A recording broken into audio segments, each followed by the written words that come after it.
Genesis. The very word whispers of beginnings, of a time before time, of a world yet unformed. It's the book that starts it all, the grand narrative of God's love story with humanity. It's our introduction to the God who speaks, and worlds come alive. In Genesis we find the foundational stories of our faith. We encounter characters who walk and talk with God, yet grapple with very human struggles.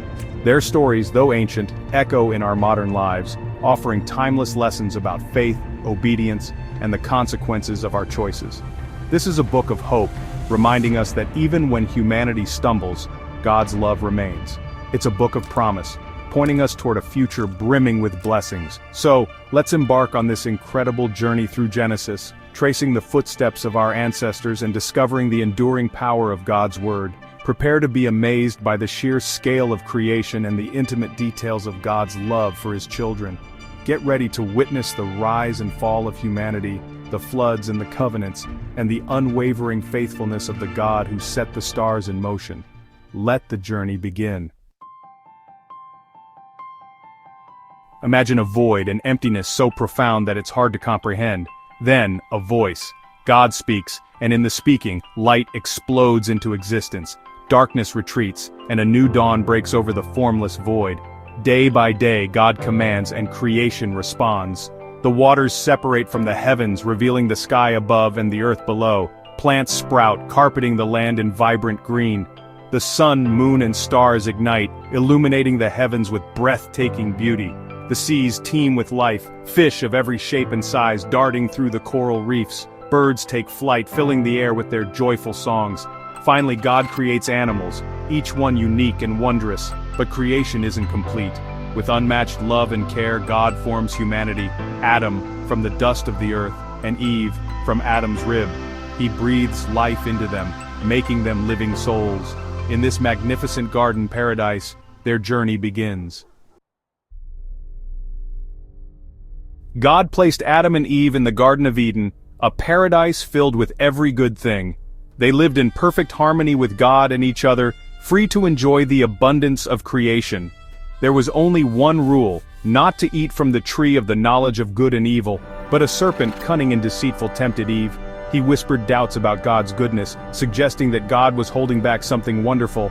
Tempted by the serpent's lies and enticed by the forbidden fruit, Eve gave in. She ate from the tree and gave some to Adam, who also ate. In that moment, everything changed. Their eyes were opened, but not to the wisdom the serpent promised. Instead, they felt shame and fear for the first time. They realized their nakedness and hid from God. When God confronted them, Adam blamed Eve, and Eve blamed the serpent. As a consequence of their disobedience, sin entered the world, casting a dark shadow over creation. They were banished from the garden, their perfect relationship with God shattered. Section 4, The Great Flood, Noah and a New Beginning. Generations passed and sin spread like a disease throughout humanity.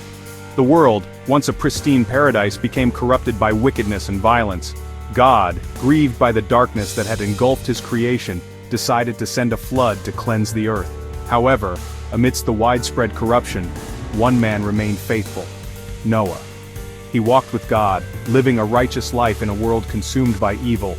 God instructed Noah to build an ark, a massive vessel designed to withstand the coming deluge. Noah obeyed, faithfully constructing the ark according to God's specifications. Then, he gathered his family and two of every kind of animal, bringing them into the safety of the ark. The rains began and fell relentlessly for 40 days and 40 nights. The floodwaters rose, engulfing the earth and everything on it. All living creatures outside the ark perished. After the floodwaters receded, the ark came to rest on Mount Ararat, a symbol of hope emerging from the destruction. Noah, his family, and the animals disembarked, ready to begin anew in a cleansed world. Section 5, A Tower of Disunity, Babel and its Legacy. After the flood, humanity began anew. Noah's descendants multiplied and spread across the earth, but the lessons of the flood seemed to fade from memory. Pride and arrogance began to take root once more.